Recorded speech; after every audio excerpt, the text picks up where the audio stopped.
João 6, versículo 1, texto conhecido da multiplicação dos pães e dos peixes. A palavra diz aqui: E depois destas coisas, Jesus atravessou o mar da Galileia, que é o de Tiberíades, e uma grande multidão o seguia, porque tinham visto os sinais que ele fazia na cura dos enfermos. Então Jesus subiu ao monte, sentou-se ali com seus discípulos. Ora, a Páscoa, festa dos judeus, estava próxima. Então Jesus, erguendo os olhos e vendo uma grande multidão que se aproximava, disse a Filipe: Onde compraremos pão para lhes dar de comer? Mas Jesus fazia isto para testá-los, porque ele sabia o que estava para fazer. E Filipe respondeu: Nem mesmo 200 denários de pão seriam suficientes para que cada um recebesse um pedaço.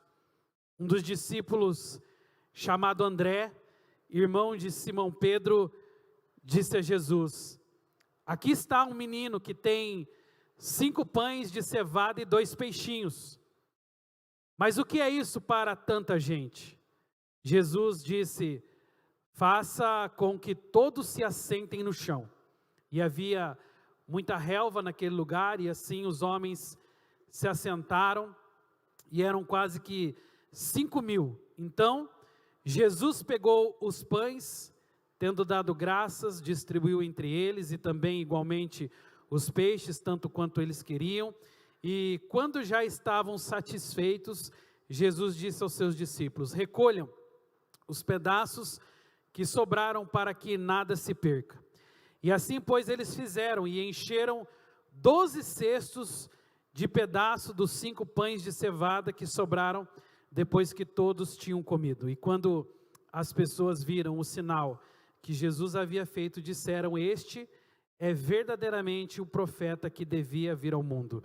E Jesus ficou sabendo que eles estavam para vir, com a intenção de fazê-lo rei à força. Então ele se retirou outra vez, sozinho, para o monte. Amém, irmãos?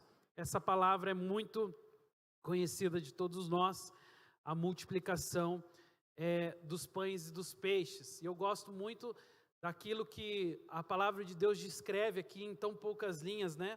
Um milagre tão extraordinário como esse, num momento que talvez os discípulos não pudessem imaginar que tudo aquilo que Jesus tinha feito ainda era muito pouco perto do que ele ainda podia fazer, da surpresa, do surpreendente milagre que ele podia realizar nesse momento tão difícil para eles. Era um momento de fome, era um momento de escassez, era um momento onde eles tinham viajado por algum tempo. Então, possivelmente, como qualquer outra pessoa, eles estavam pensando no sustento. O que é que os iria sustentar de fato? Como que eles iriam resolver aquele problema? Embora Jesus já tivesse levantado mortos, embora Jesus já estivesse curado enfermos, embora Jesus já estivesse tirado até mesmo uma moeda da boca de um peixe, mas ainda havia mais da parte do Senhor, ainda havia uma surpresa muito maior, e essa surpresa diz respeito a esse milagre que Jesus fez na multiplicação dos pães e dos peixes. Mas eu, lendo essa história, resolvi pensar sobre quem são as pessoas que estavam ali naquela ocasião. E havia sim, né, embora às vezes não fique tão explícito isso, mas havia uma distinção de pessoas, de comportamentos. Analisar esse texto talvez nos fará pensar um pouquinho mais sobre quem somos nós. Qual tipo de comportamento nós temos frente a Jesus? Que a verdade é que os anos se passaram, as gerações se passaram, o mundo deu muitas voltas, mas nós continuamos sendo os mesmos. Jesus também continua sendo o mesmo. E muitas vezes, naquilo que nós vemos acertos e falhas dos nossos irmãos lá do passado, nós também podemos ver acertos e falhas dos nossos irmãos aqui no presente. E a verdade é uma só: se nós nos colocássemos no lugar dessa multidão, desses discípulos, dessas pessoas que estavam lá em volta de Jesus, quem seríamos nós nessa história? Porque aqui, visivelmente, nós temos dois grupos distintos de pessoas. Diga comigo assim: discípulos e multidão. Então, haviam dois grupos. Não era um único povo que estava ali, não era um único espírito que estava ali, não. Haviam dois grupos distintos de pessoas aqui, com comportamentos diferentes. Uns eram chamados de discípulos, e esses de fato estavam perseverando nos caminhos do Senhor, eles estavam aprendendo com Jesus, eles estavam tentando ser mais parecidos com Jesus, mesmo no meio das suas falhas, eles reconheciam que havia esperança, porque o Senhor estava fazendo uma obra completa nas suas vidas. Mas também havia a multidão, e a multidão era um grupo de pessoas que gostava de Jesus, se impressionava muito com Jesus, tal como os discípulos também enxergavam os milagres que Jesus estava realizando, mas eles tinham um comportamento que era diferente dos discípulos. Qual era o comportamento deles? Era um comportamento muito mais de consumo. Eles estavam muito mais interessados naquilo que Jesus tinha para dar do que naquilo que Jesus de fato era. E essa não é uma novidade para nenhum de nós, porque infelizmente vivemos em uma sociedade que tem comportamentos parecidos com esse dos discípulos, aliás, da multidão. Pessoas que querem o que Jesus tem, pessoas que reconhecem a bênção, o favor que vem através dos milagres que Jesus pode oferecer, mas não entendem o seu lugar como discípulos de Jesus. Em outras palavras, querem o que Ele tem para dar, mas não querem ser aquilo que Ele nos ensinou a ser. Não querem seguir a essência do discipulado, de um relacionamento mais íntimo. Jesus, nitidamente, durante todo o seu ministério, lidou com esses dois grupos. E é muito simples você, na leitura, principalmente do Novo Testamento, ver alguns momentos onde Jesus chama os discípulos para perto. Jesus, sempre que queria dar uma palavra aos discípulos, chamava eles para próximo de si, chamava eles para o pé do monte, tinha aquela conversa olho a olho, tinha aquele momento íntimo com os discípulos, tinha algumas lições, alguns ensinamentos. Por exemplo, quando ele fala da parábola do semeador, Jesus não fala só para os discípulos, ele fala para os discípulos e para a multidão. Estava todo mundo ali. Jesus fala do semeador que saiu a semear, e aquela semente caiu na terra, uma caiu entre os espinhos, uma caiu entre as pedras, outra caiu em terra fértil. Enfim, Jesus dá toda aquela explicação. Aliás, ele conta essa história, e a multidão se dá por satisfeita. Eu já tive lá o meu tempo com Jesus. Em outras palavras, é como se dissesse: já fui na igreja hoje, já fui no culto, já recebi o que eu precisava receber e tchau. Mas quando você lê a parábola do semeador inteira, você vai ver que logo que Jesus termina a primeira parte da história, os discípulos, somente os discípulos, porque a Bíblia é bem clara, os discípulos perguntam: Senhor, explica-nos melhor esta parábola. Porque o discípulo, ele não quer só aquilo que Jesus tem a oferecer. Ele quer ser parecido com o mestre. Ele quer ter atitudes iguais ao do seu Senhor. Então há uma visível distinção entre esses dois grupos no Novo Testamento, multidão e discípulos. E nós estamos vivendo alguns momentos, como a pastora Esther mencionou, na palavra dela, e eu também um pouquinho aqui na hora que fui dar o início a esse culto. Mas o que o Senhor tem feito no nosso meio tem sido tão precioso. Nós temos visto o agir de Deus nas nossas células, nos nossos ministérios. Nós temos sonhado e orado para que o Senhor realmente continue abençoando, tocando muito mais corações do que apenas aqueles que já se achegaram. Mas sabemos que para isso nós precisamos aprender alguns pilares da vida espiritual. E essa manhã eu pretendo ajudar você, principalmente você que está começando na vida com Deus, você que está dando início a uma história com o Senhor, a como você se comportar espiritualmente falando. Quais são os pilares? Esse é o tema que eu dei a palavra dessa manhã. Quais são os pilares da nova vida? Eu vou tentar junto com você aqui, nessa breve meditação de João capítulo 6, tirar algumas lições daquilo que o próprio Jesus nos deu sobre uma vida abençoada, sobre uma vida plena, uma vida cheia do Espírito Santo, porque quando começamos com Ele, irmãos, é diferente.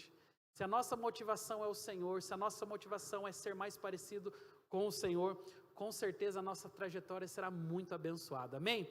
E eu quero começar mostrando para vocês o primeiro pilar daquilo que Jesus declarou sobre nova vida. Então nesse texto encontramos lá no verso 10, uma frase que diz: disse o Senhor, fazei o povo assentar-se, pois havia naquele lugar muita relva. Assentaram-se, pois, os homens em número de quantos que está escrito ali, irmãos? Quase 5.000. Então você pense que se a Bíblia está dizendo 5.000 homens, então haviam também muitas mulheres e crianças.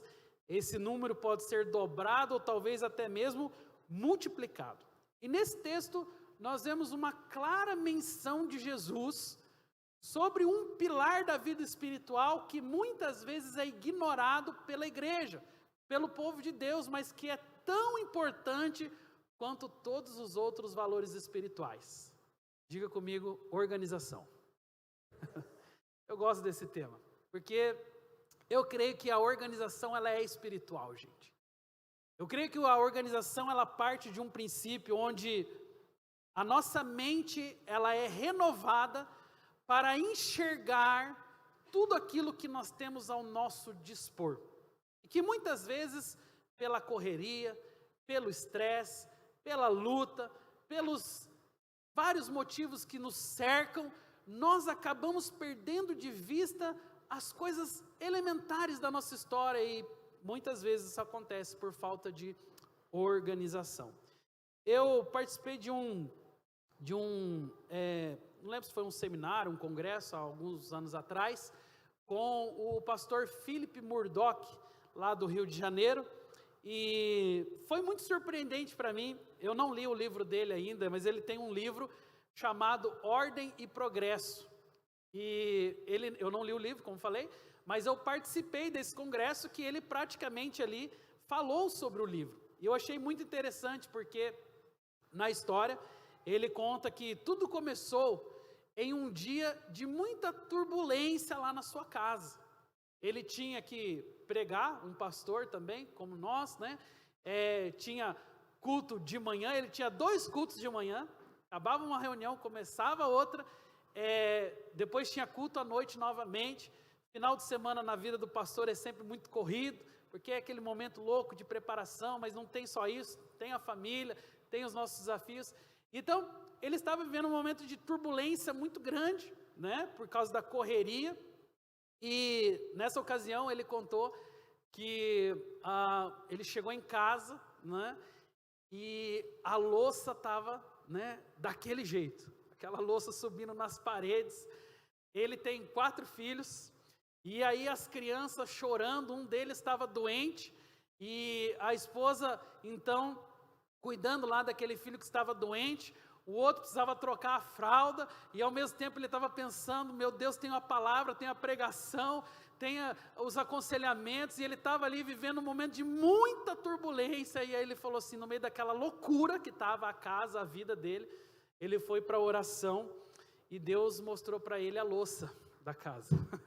Ore para que o seu marido veja a louça da casa, mulher, amém? E ele enxergou a louça, e o que ele fez foi exatamente isso. Ele saiu do lugar da oração e ele foi direto para a louça. E ele começou ali a lavar aquela louça, e quando ele terminou a louça, ele já deu uma ajeitada na pia, na cozinha, daí ele conseguiu dar comida para as crianças, e ele foi conseguindo. De repente ele entrou num ambiente de paz muito grande. Casa limpa é paz, gente, não é? Quando você termina o serviço da casa, quando você faz aquelas tarefas que muitas vezes exigem muito de você, vem uma sensação de paz. E aí foi quando ele teve o start do livro. Ele falou, para que eu tenha progresso, primeiro eu preciso ter essa paz. Primeiro eu preciso ter a ordem. E aí veio o título do livro, Ordem e Progresso. Eu achei isso fantástico, porque de alguma maneira isso tocou muito meu coração, e eu pensei, é isso. O progresso não vem na vida de ninguém, sem que haja primeiro ordem. O que a gente enxerga muitas vezes é que as pessoas querem progredir na vida, querem avançar, querem viver novas estações, querem ter outras histórias novas para contar, mas elas sequer estão preocupadas com a ordem básica da sua casa, da sua vida. É como aquela história do menino que queria muito ir fazer missões lá na África, e ele estava dizendo aos seus pais, aos seus pastores, que ele estava muito entusiasmado para falar de Jesus lá na África para as pessoas, porque ele queria evangelizar as pessoas, e vem o seu pai e fala assim, você arrumou sua cama hoje? Sabe aquela coisa que nós queremos tanto, mas não fazemos sequer o básico, para que Deus possa começar a fluir em nossas vidas. Irmãos, é exatamente isso.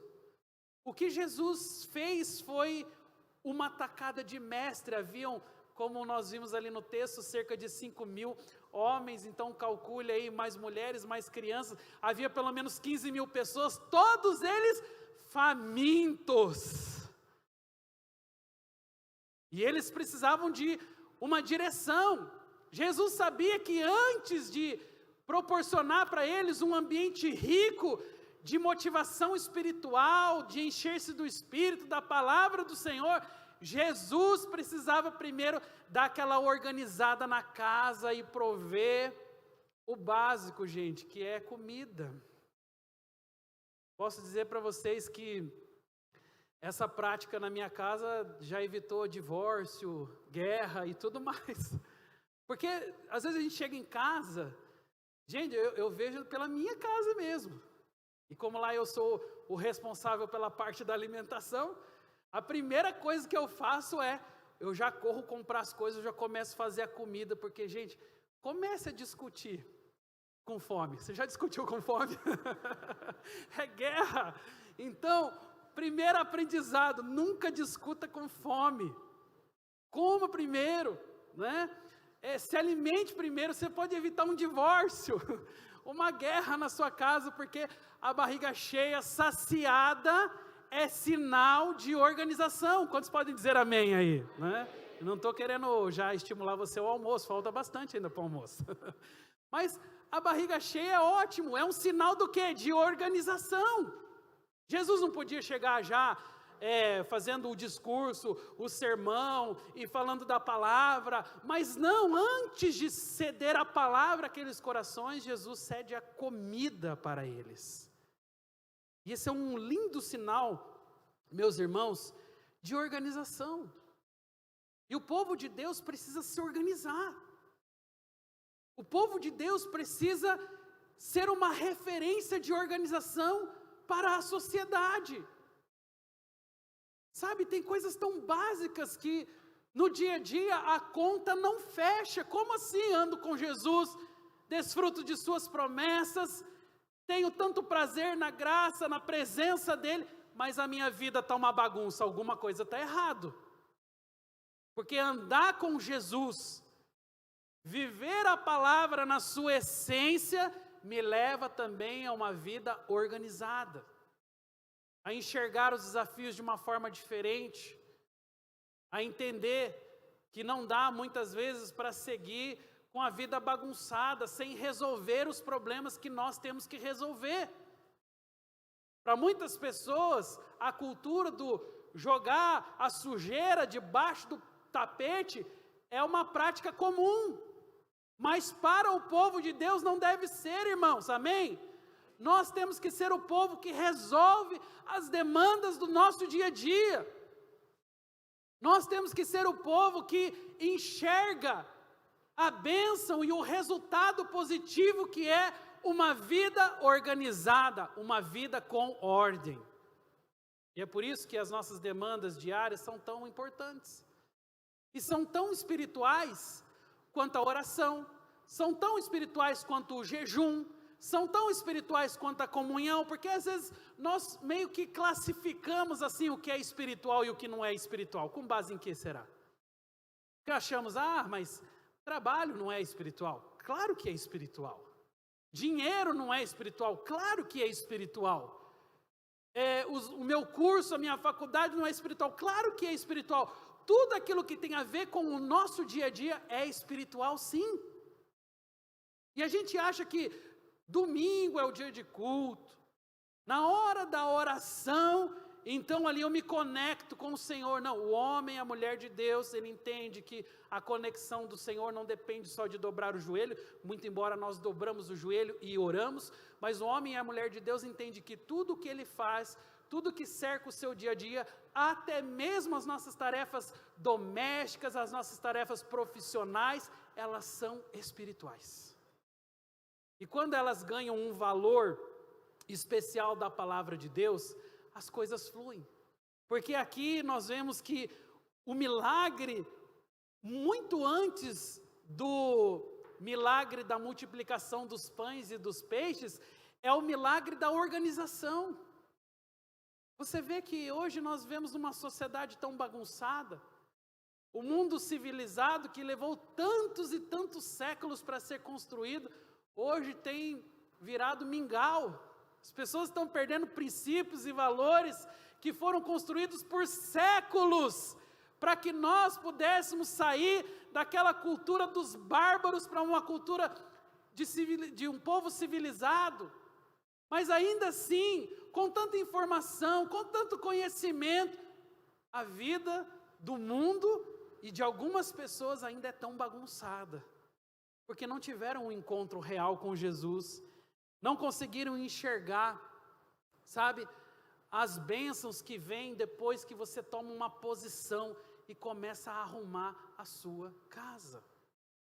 Deus tem uma palavra para nós essa manhã, e aquilo que Deus colocou forte no meu coração é: arrume a sua casa. Comece por aí. Pode ser literalmente também.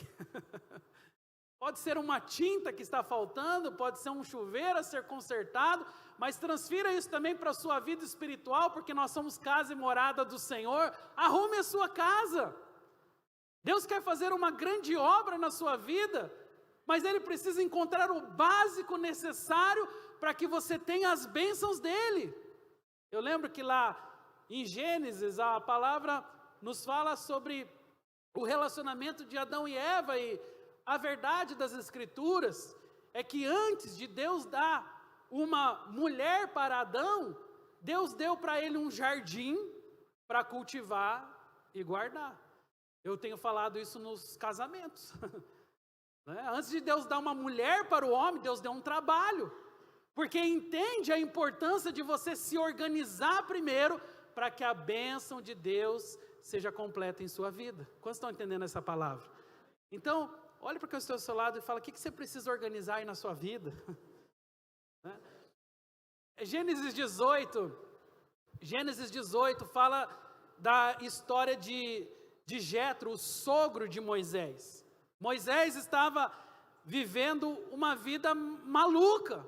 A vida dele estava uma bagunça, porque a igreja cresceu muito rápido. Quando você lê principalmente Gênesis, você vai enxergando, o crescimento do povo de Deus, o avanço de tudo aquilo que eles estavam vivendo por causa da promessa. Mas muita gente se ajuntou ao Senhor, principalmente através da figura de liderança que foi a figura de Moisés. Moisés era um líder inspirador, até hoje é. Moisés, um líder incrível que atraiu muitas pessoas. O problema é que Moisés, em algum momento, deixou de atrair as pessoas para Deus e começou a atrair as pessoas para si. E as pessoas, elas se conectaram mais com Moisés do que com o próprio Deus. E aí foi quando a bagunça começou, e a igreja cresceu muito. Havia pelo menos 1 milhão de pessoas nessa igreja, na igreja do pastor Moisés. E você imagina todos os dias ali, gabinete, aconselhamento, conversa, resolução de problemas. Moisés era um homem maravilhoso de Deus, mas era um homem com limitações como todos nós temos, com casa também para cuidar, com vida também para tocar, com compromissos pessoais também. Então, o que é que houve com Moisés? Como que a igreja se organizou?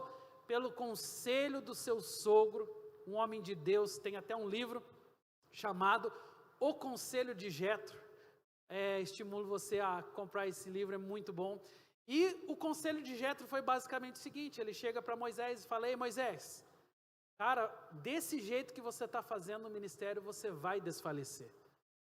Porque você é só um ser humano. Você é um homem como eu sou também, você é limitado, você não consegue abraçar e resolver todos os problemas do mundo ao mesmo tempo. E aí foi que ele deu o conselho, dizendo: olha, vamos fazer o seguinte, vamos dividir o povo, vamos agora colocar líderes sobre o povo. E aí o conselho dele foi: coloca chefes de 1000, chefes de 100, chefes de 50 e chefes de 10. A causa que eles conseguirem resolver entre eles, ok, foi resolvida. A que eles não conseguirem, será passada para você.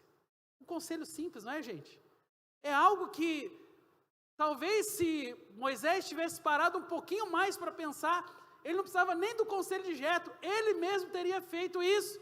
Mas muitas vezes nós precisamos de um conselho, de uma direção, porque nós não estamos enxergando. Sabe, a vida de muitas pessoas está naquele ponto cego do carro, sabe, quando você não enxerga. Quando as coisas estão acontecendo, a nossa volta é tão visível, mas nós mesmos não enxergamos. Tem um papelzinho nas suas costas escrito: chute-me. E você não está sabendo por que as pessoas estão te chutando, por que as coisas estão dando errado, mas às vezes um conselho, uma direção pode te ajudar muito. E é por isso que nós amamos o conselho, por isso que nós zelamos tanto por uma vida onde aconselhamos uns aos outros, oramos uns com os outros, ajudamos uns aos outros, porque a igreja não é uma instituição onde você frequenta nos domingos, a igreja é uma família, e nós nos importamos sim, nós nos importamos com os nossos irmãos, nós queremos que você receba os melhores conselhos, nós queremos que você receba as melhores direções vindas da palavra de Deus, porque sabemos que o mundo já é um desafio hoje. Imagina sem conselho, sem direção. Então o primeiro ponto de Jesus, o primeiro pilar para uma vida nova, para uma vida abençoada foi: organize-se, fazei o povo sentar-se. Amém? Deus tem uma palavra para você essa manhã: organize-se. Essa organização é muito importante. Depois, nesse mesmo texto ainda, do verso 11, nós aprendemos um outro princípio, e eu quero que você entenda muito bem isso. Jesus tomou os pães, e tendo dado graças, distribuiu entre eles, e também igualmente os peixes, quanto queriam. Olha o que a palavra diz: tendo dado graças. Que coisa linda isso. Jesus, antes de dar o pão, dar o peixe, dar o alimento, ele demonstrou o quê? Gratidão. E esse é o segundo pilar, para mim e para a sua vida. Nós aprendemos a importância da gratidão, e reconhecermos aquilo que Deus já fez. A palavra do Senhor diz: quero trazer à memória aquilo que pode me dar o quê? Esperança. Nós temos uma tendência a nos lembrar muito mais das ofensas, das calúnias, das mentiras, dos aborrecimentos que nós tivemos na vida. Poucos de nós têm essa incrível habilidade de manter o seu coração ali sempre grato por tudo que Deus fez, por todas as bênçãos. E eu tenho certeza absoluta que se você for colocar em comparação todas as suas tristezas ao lado de todas as bênçãos que você recebeu, eu e você temos muito mais bênçãos do que tristezas na vida. Só que enfatizamos mais o quê? As tristezas. os momentos difíceis, as lutas, as ofensas. Alguns ficam presos lá no passado, alguns ficam presos lá numa palavra, numa ofensa. Eles não conseguem dar lugar à gratidão, gente. E a gratidão é um elemento espiritual muito poderoso e, na minha opinião, muito desvalorizado. Quando nós somos gratos, nós, sem perceber, abrimos portas. A gratidão é o reconhecimento das coisas elementares da nossa vida. Como, por exemplo, o privilégio de hoje estar aqui respirando, de estar andando, de estar enxergando, de ter as bênçãos, como a pastora Esther falou, mesmo com todas as lutas, nós sabemos que há provisão do Senhor para a nossa casa. Você está vestido, nós temos roupa, mas vivemos num mundo tão consumista hoje. Vivemos num mundo tão materialista hoje, que infelizmente a nossa mente e também o nosso espírito foi contaminado por essa ideia de que para ser eu preciso ter, e de que eu sou menos quando eu não tenho aquilo que eu quero. Então a nossa alma começa a mendigar, a nossa alma começa a viver muito aquém daquilo que são as promessas de Deus para a nossa vida. Mas tudo isso começa em algo muito básico: eu não reconheço, eu não sou grato.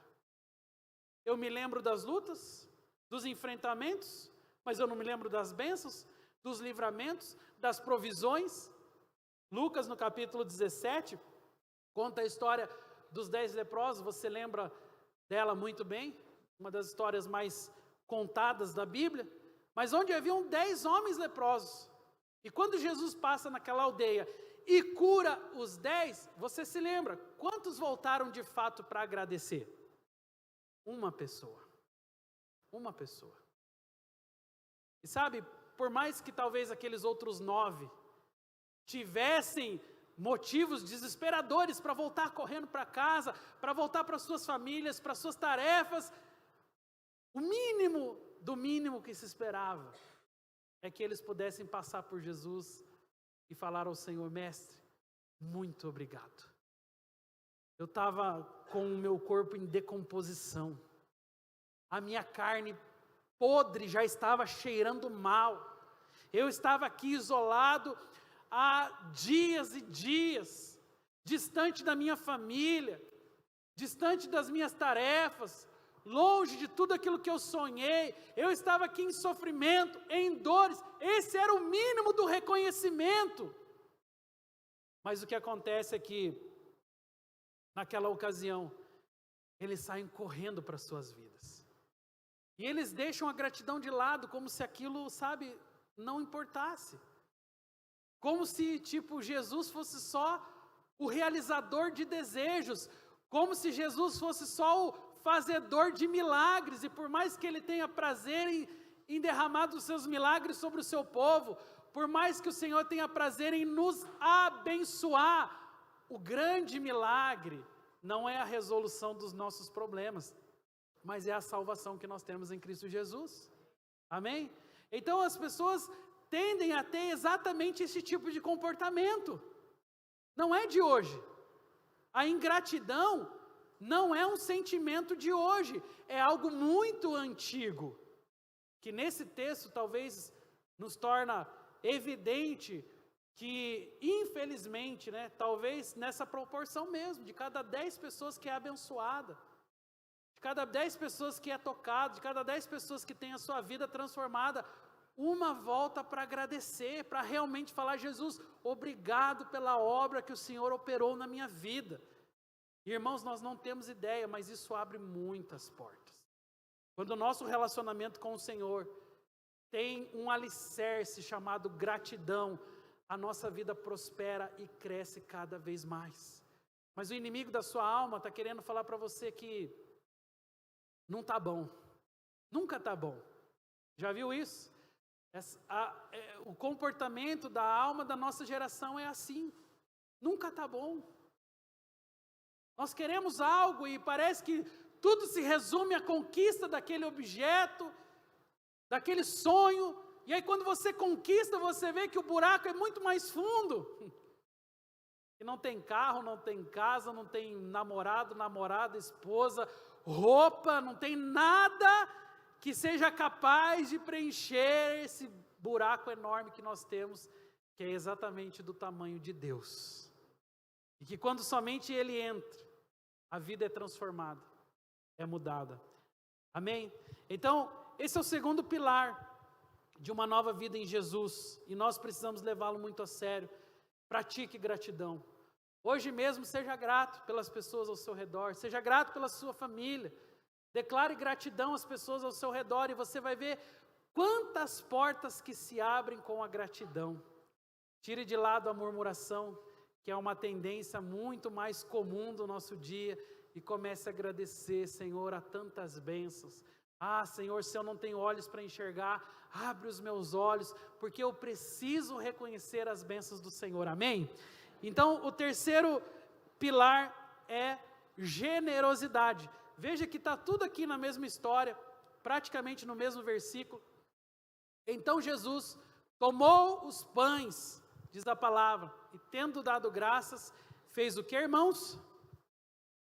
Vamos lá, irmãos, o que ele fez? Distribuiu entre eles. Olha que pilar importante para a nossa vida com Deus. Não é somente organizar-se, ser grato, mas também gerar em nossos corações a generosidade. O Senhor então, depois de liberar sobre eles aquele grande milagre, e era realmente um milagre, 5 pães e 2 peixinhos. O que é isso, gente? Para uma grande multidão. Sabe, Filipe tinha toda a razão. Se eu tivesse no lugar de Filipe, provavelmente faria o mesmo questionamento. Senhor, mas nem 200 denários seria possível para alimentar toda essa multidão. 200 denários era dinheiro, gente. Mas mesmo assim, Filipe fala, é impossível, é muita boca para comer. É muita gente para você distribuir, mas o milagre que Jesus queria operar, e além do que demonstrar para eles organização, e além do que mostrar para eles a gratidão, mas era também mostrar para eles o que é generosidade. E esse também é um pilar incrível da fé cristã. O povo de Deus, por natureza, é generoso. Sabe? As coisas que Deus faz, aliás, as maiores obras desse mundo sempre têm a ver com generosidade.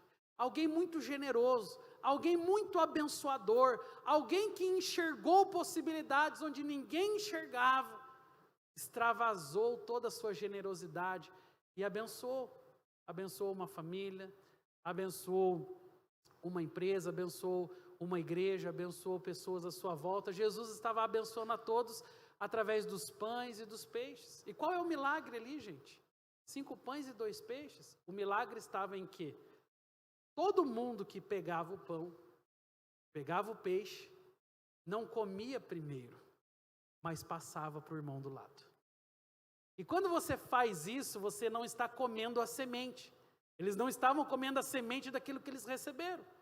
Qual que é o oposto disso? A ganância. A ganância podia fazer com que alguém ali olhasse o pão, olhasse o peixe e pensasse, essa é a minha oportunidade. Pensamento mesquinho. Então essa pessoa se apropriasse daquilo, sabe? E retesse aquilo que é de Deus. Esse espírito, irmãos, é algo que nós precisamos aprender a combater. Jesus veio para nos mostrar, através da sua própria atitude, pegue o pão, pegue o peixe, mas distribua, não retenha. Em 2017, 18, mais propriamente em 2018, né? Eu já contei essa história aqui, mas eu queria lembrar um pedacinho dela que eu estava lembrando essa manhã. Foi um ano muito difícil para minha família. Nós estávamos praticamente sem salário, né? Sem saber o que fazer ali da vida. A gente estava numa situação bem delicada mesmo. E eu lembro que assim, o sentimento que eu tive em 2018, principalmente no comecinho ali, foi um sentimento de escassez. Eu tinha muito medo de faltar, imagina, gente.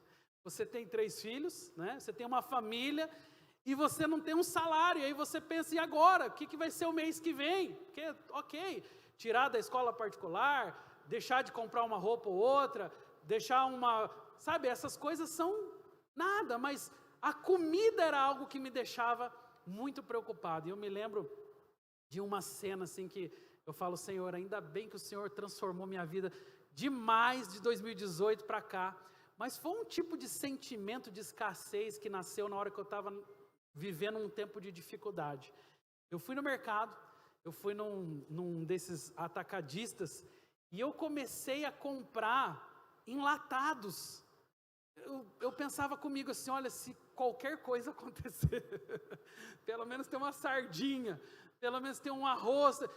Era um sentimento tão horroroso de escassez, de que ia faltar, e eu me lembro às vezes com muita dor disso, porque eu acho que o diabo ele sempre usa desses momentos de escassez para gerar uma luta espiritual muito grande e um sentimento de medo, de falta.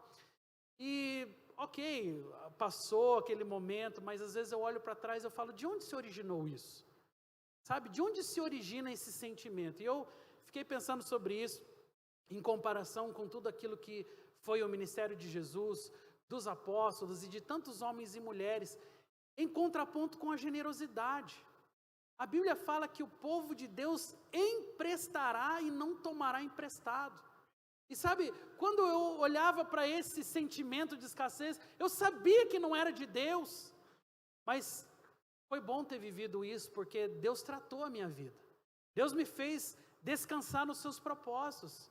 O Senhor fez mudar aquela realidade, o quadro daquele momento difícil que nós estávamos vivendo, ensinando algumas grandes lições para nós. E uma das maiores lições que eu tenho aprendido de 2018 até 2024 é a lição da generosidade.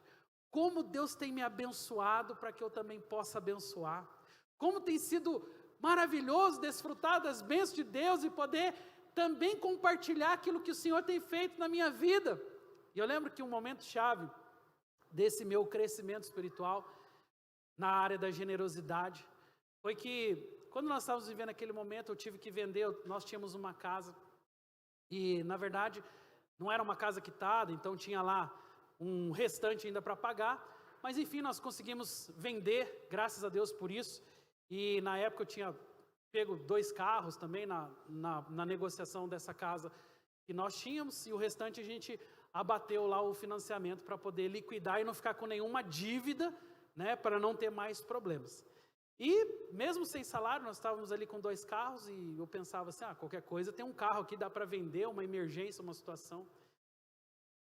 E nós estamos, né, vivendo um momento, a célula estava na garagem da nossa casa, e então uma pessoa que ia na célula, a gente viu o esforço que ela fazia para ir sempre na célula, né, ia sempre de bicicleta, né, chegava ali, e eu falava, puxa, que bênção, né, às vezes fazia chuva, fazia frio, estava lá o irmãozinho chegando de bicicleta na célula, e era tudo maravilhoso isso, a gente achava isso muito precioso. Mas um dia esse irmão chegou atrasado, mas bem atrasado mesmo na célula. E aí a gente perguntou, o que aconteceu? E aí ele falou assim, olha, roubaram minha bicicleta. Eu não sei, não lembro exatamente qual foi a história, mas ele estava na avenida em algum lugar, e aí roubaram a bicicleta. Mas mesmo com a bicicleta roubada, ele continuou frequentando e indo na célula, e aquilo me chamou muita atenção. E um dia, eu estava de madrugada, né, dormindo, e o Senhor veio ao meu ouvido e falou, dá o carro. E eu falei, Senhor, será que é o Senhor mesmo? E aí eu falei, não deve ser nada de Deus, né, vou voltar a dormir, relutei. Pensei, não pode ser, né? Deus não ia falar isso nesse momento de escassez de luta que nós estamos vivendo. Muito bem. E aí, fui dormir, beleza, dormi mais uns 2, 3 dias. Passado uns 3 dias de novo, vem o Senhor e fala, dá o carro para ele. Aí eu acordei, porque o carro, eu tinha o meu carro e a Esther tinha o dela. E o carro que Deus me mostrava para dar era o dela, não era o meu. E aí eu acordei a Esther e falei, Esther, Deus mandou dar o carro para aquela pessoa. E a Esther, ela é muito despachada, assim. Ela ficou me olhando, ela falou assim, dá logo e vai dormir. E eu pensei... E aí eu falei, Senhor, agora se ela falou para dar, então tem que dar. Só que aí, por isso que eu queria falar um pouquinho dessa coisa da escassez, sabe? Esse sentimento de escassez, de falta, de que não, eu fiquei tentando arrumar um jeito, olha como que é, eu confesso isso aqui perante vocês, eu fiquei tentando arrumar um jeito para não dar assim, tipo, dado, né? Eu pensei, não, eu posso facilitar em algumas parcelas para a pessoa, eu posso ajudar. E eu comecei a relutar com aquilo e até cheguei a propor isso para a pessoa. Mas depois me arrependi, graças a Deus. E, sabe, foi tão precioso isso, porque acho que foi a primeira vez assim que eu consegui romper com esse sentimento de escassez. Olha, quando eu fiquei sem salário em 2018, eu lembro, eu tinha um plano de saúde da Unimed de muitos anos. Gente, eu fui lá porque eu não tinha salário mais, como é que eu ia pagar um plano? Eu fui lá para fechar o meu plano de saúde. E quando eu falei para a moça assim, moça, eu quero encerrar meu plano, né? Agora eu estou sem salário e tal. Expliquei para ela, ela falou, moço, mas teu plano é um plano X, hoje não tem mais, esse plano de muitos anos e isso. E ela falou, eu falei assim, moça, eu não tenho como continuar. Irmãos, quando eu pisei assim fora do Unimed, parecia que já veio uma gripe, assim, já veio um negócio assim, é uma coisa absurda. E aí eu quero dizer para você que eu fui ter plano de saúde agora, recentemente de novo, ou seja, passaram-se muitos anos, nada aconteceu. Mas sabe aquele sentimento de escassez, de falta, de que alguma coisa vai dar errado, porque agora, sabe, tudo isso deu lugar à generosidade. E Deus tem me ensinado muito nessa área. Eu quero dizer para vocês que não só organização, não só gratidão, mas a generosidade é um princípio incrível das Escrituras. Quando nós abençoamos, gente, nós somos muito mais abençoados. E eu tenho sentido isso, o cuidar de Deus. Nós acompanhamos irmãos e irmãs aqui que têm experimentado essa mesma alegria, sabe, de entender que não é sobre o dinheiro, não é sobre o recurso, mas é sobre aquilo que Deus pode fazer. E Ele nos surpreende com essas promessas incríveis. Mesmo no meio da sua luta, você pode experimentar de generosidade do Senhor, amém? Ninguém tem tão pouco que não possa dar nada, e ninguém tem muito que não possa receber nada também do Senhor. Todos nós podemos viver as suas promessas. Eu quero ir para o último ponto, encerrar, que é sabedoria. Veja, tudo aqui em João capítulo 6. E quando já estavam fartos, disse Jesus aos seus discípulos, recolhei os pedaços que sobraram, para que nada se perca. Diga comigo assim, nada se perca. Sabe, o Senhor fez um milagre completo. Ele organizou a casa. Ele fez o ato mais importante do milagre, que era abençoá-lo de uma forma grata. Gratos somos por aquilo que temos. Foi generoso ao repartir, para que todos pudessem ter acesso à bênção de Deus, que era o milagre da multiplicação. Mas não somente isso. Ele finaliza orientando e dizendo, recolham os pedaços que sobraram, para que nada se perca. O povo de Deus é um povo sábio. É um povo que faz uma gestão diferente da vida. Nós passamos a entender que tudo aquilo que Deus nos dá é bênção, é recurso dele. E vindo das mãos dele sobre nós, nós aprendemos a zelar, nós aprendemos a cuidar. Nós mantemos sempre em ordem aquilo que Deus nos deu, nós valorizamos as bênçãos que vêm dele. E o nome disso, irmãos, sabedoria. Sabe, o Senhor, ele tinha poder para, talvez, falar assim para eles, deixa aí o que sobrar, sobrou, amanhã eu faço um novo milagre. Ora, se ele tinha feito um milagre aqui, por que ele não podia fazer amanhã? Concordam comigo? Mas ele falou assim, querendo ensinar o povo. Ensinar o povo a administrar as bênçãos que receberam.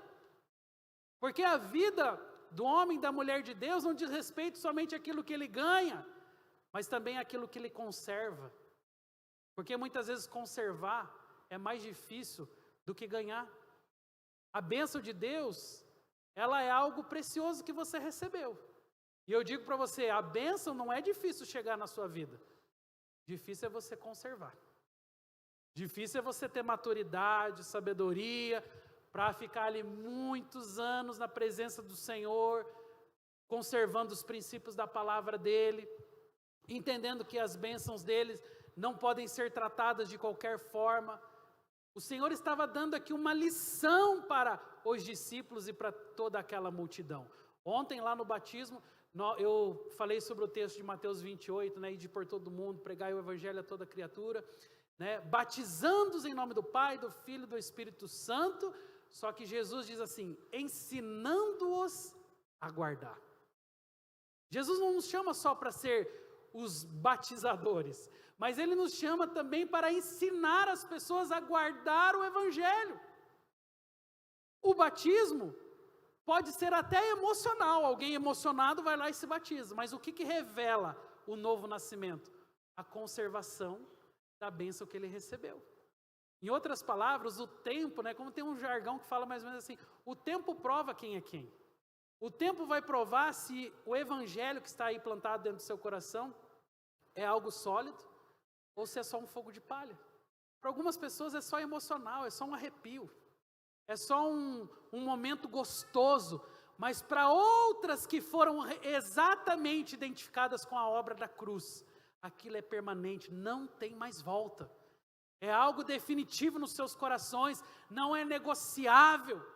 Então é lindo ver os ensinos da palavra, a promessa de Deus, como o Senhor não somente gera provisão, mas Ele também gera ensino na mesma proporção que Ele gera provisão. Ele quis ensinar o povo quando estava dizendo, agora recolhe os pedaços que sobraram, para que nada se perca. Isso é uma grande lição para os nossos dias também, irmãos. Porém, o povo, né, enxergou algo em Jesus que o Senhor tinha, mas talvez eles queriam apenas a bênção, não queriam o Senhor da glória. Eu quero partir para finalizar essa palavra, eu vou chamar o louvor para vir aqui no altar, e quero te convidar a ficar em pé, enquanto eu leio aqui os 2 últimos versículos.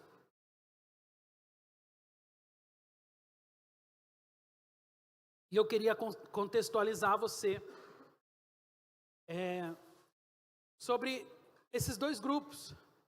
Como eu disse para vocês, um grupo ali era um grupo de discípulos. Eles queriam o que Jesus tinha. Eles estavam interessados exatamente nisso que nós falamos aqui, na gratidão, em reconhecer os feitos do Senhor, nas provisões e bênçãos que vinham da parte dele. Esses eram os discípulos, mas a multidão estava lá. E a verdade é que toda a multidão foi farta, toda a multidão recebeu o pão, recebeu o peixe, igualmente os discípulos receberam, mas a consciência deles era uma consciência, como eu disse anteriormente, consumista, do tipo, Jesus resolveu meu problema hoje, Jesus vai resolver o meu problema amanhã.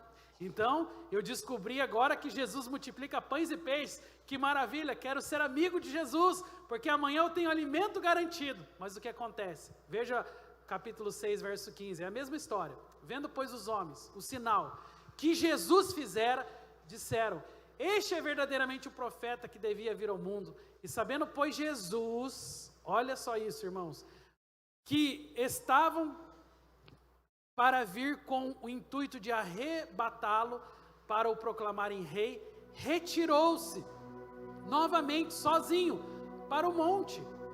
Ora, Jesus resolveu o problema deles.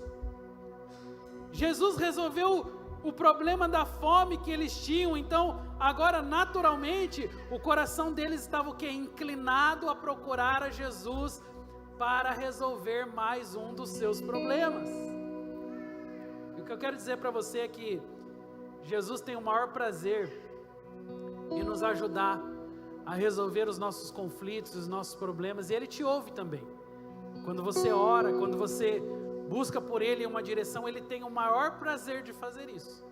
Mas por mais que o milagre tenha sido ali a multiplicação dos pães e peixes, o milagre maior que Jesus queria mostrar a eles era a vida eterna. E não era saciar a sua fome momentânea. E a geração que nós vivemos é uma geração que tem um coração muito mais voltado àquilo que é momentâneo, aquilo que muitas vezes, eu estou passando por um problema, vou na igreja, eu estou precisando de uma cura, eu vou na igreja, precisando de um milagre, eu vou na igreja. As pessoas reduzem o evangelho, a salvação, a vida eterna, à mera resolução do seu problema momentâneo. E isso faz com que a fé se distancie das promessas de Deus. Isso faz com que a nossa vida seja um resultado somente daquilo que Deus pode me dar, e não daquilo que Deus essencialmente é no meu coração. Jesus vira um produto. Jesus vira uma solução de emergência. Não tenho mais para onde correr, vou para a igreja. Mas Jesus é muito mais do que a resolução dos nossos problemas. E quando então a multidão acordou, opa, Jesus não está aqui, o que eles fizeram? Eles foram atrás de Jesus. E João 6,26 mostra o momento que a multidão chega do lado dele. E Jesus tem uma afirmação clara e diz: vós me procurais, não porque vistes os sinais, mas porque comeram dos pães e se fartaram. A repreensão de Jesus aqui era dizer assim: olha, eu não estou aqui só por causa dos sinais. Os sinais apontam para aquilo que eu realmente sou, o Messias. Mas meu objetivo maior aqui não é resolver o seu problema momentâneo, é levar a você salvação, é trazer a você a consciência da vida eterna em Cristo Jesus. Mas a multidão só estava preocupada com o quê? Pão. Eles só queriam fartar as suas barrigas. Jesus quer fartar a sua alma, mas você e eu, nós estamos mais preocupados em fartar a nossa barriga, em comer e receber o alimento. E ele fala essa última palavra a eles, dizendo: trabalhai, não pela comida que perece, mas pela que subsiste para a vida eterna, a qual o Filho do Homem vos dará, porque Deus, o Pai, o confirmou com o seu selo. Ele estava dizendo: olha, não trabalhe por essa comida, não é por essa que vocês devem se preocupar, mas sim, é pela comida espiritual, é por uma vida de santidade, é pela aspiração e pelo sonho e pelo desejo de você viver em plenitude tudo aquilo que Deus sonhou para você, ou seja, as suas promessas. E eu pergunto a você, finalizando essa manhã, qual tem sido a sua preocupação? Ela é meramente material, física? É só tipo, se hoje Jesus te der aquilo que você está tanto querendo, será algo material, tá bom para você? Você vai ficar contente? Eu não ficaria, porque eu sei que as promessas de Deus vão além das bênçãos materiais, vão além dos recursos, das conquistas humanas. Nada, irmãos, nada se compara à bênção de viver as promessas de Deus, os propósitos do Senhor. Nada. Não tem carro, não tem casa, não tem pessoa, não tem circunstância que se compare com esse amor, com essa presença gloriosa que é a presença de Deus. Não substitua o Senhor por nada na sua vida. Não troque a Ele, porque a sua bênção é infinita. A Bíblia fala: seca-se a erva, caem as folhas, mas as minhas palavras jamais passarão. O que é de Deus é eterno. As conquistas espirituais que você tiver, com certeza elas são incomparavelmente melhores do que qualquer conquista terrena. Vale mais, como diz o salmista lá no Salmo 84, vale mais um dia nos teus átrios do que 1000 dias em qualquer outro lugar. Eu prefiro estar à porta da casa do meu Deus a permanecer nas tendas da perversidade. O pardal encontrou casa, a andorinha ninho para si, onde acolhe os seus filhotes, e eu, Senhor, encontrei os teus altares. Não tem nada que se compare com os altares da presença de Deus. Mas ainda hoje, tem muita gente que é só uma multidão. Segue Jesus pelo que Ele tem, segue Jesus pelo que Ele pode dar. Jesus não passa de um produto para essas pessoas, mas eles não sabem o real significado que é uma vida entregue, uma vida santa, uma dedicação a Ele. Eu quero que você feche os teus olhos.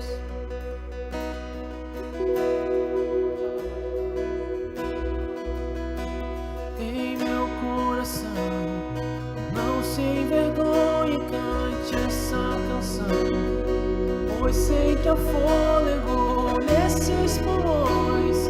Vamos, louve ao Senhor. Em meu coração, não se envergonhe, cante essa canção, pois sei que há fôlego nesses pulmões. Vamos, louve ao Senhor. Em meu coração, não se envergonhe, cante essa canção, pois sei que há fôlego nesses pulmões. Vamos, louve ao Senhor. Em meu coração, não se envergonhe, cante essa canção, pois sei que há fôlego nesses pulmões. Vamos, louve ao Senhor. E então vou levantar as minhas mãos e louvar, pois tudo que tenho é um aleluia,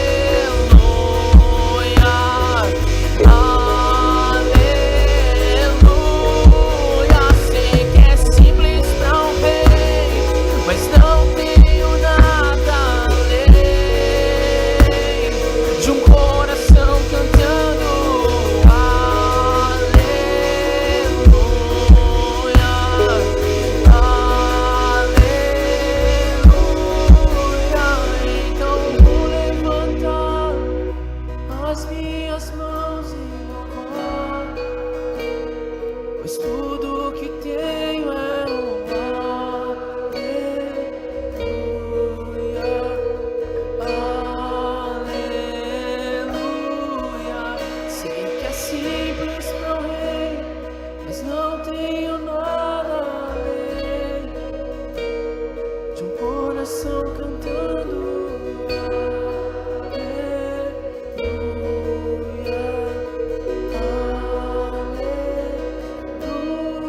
Ah, Senhor, nós queremos agradecê-lo.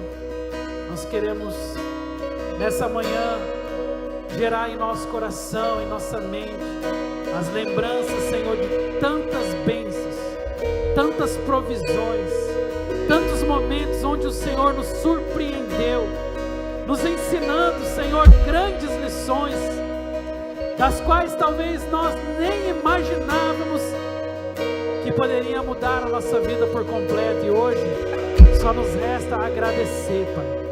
Mesmo que talvez vivendo alguns momentos de turbulência, mesmo que talvez nem tudo esteja do jeito que eu gostaria que estivesse, mas ainda assim, Pai, há fôlego dos meus pulmões para dizer muito obrigado, Senhor, para te agradecer e para reconhecer que se não fosse o Senhor, não estaríamos aqui. Se não fosse o Senhor, a tua bênção sobre nós, a tua palavra sobre nós, não estaríamos aqui hoje, Pai. E tudo isso é fruto, Senhor, do nosso posicionamento. E eu oro agora, Senhor, para que a tua igreja seja uma igreja de discípulos, uma igreja posicionada em sua palavra, para que não sejamos apenas meros espectadores da fé, para que não sejamos apenas pessoas que conhecem o Senhor, mas que vivem plenamente as tuas palavras e cada uma das suas promessas. Muito obrigado, Senhor, por essa manhã, pela tua presença manifesta.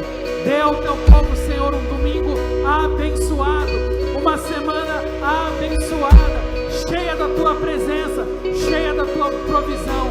É a nossa oração, gratos por tudo que o Senhor fez e fará. Em nome de Jesus, dê o seu melhor aplauso ao Senhor essa manhã. Aleluia. Sim, Senhor. Somos gratos, Jesus. Somos gratos, Senhor.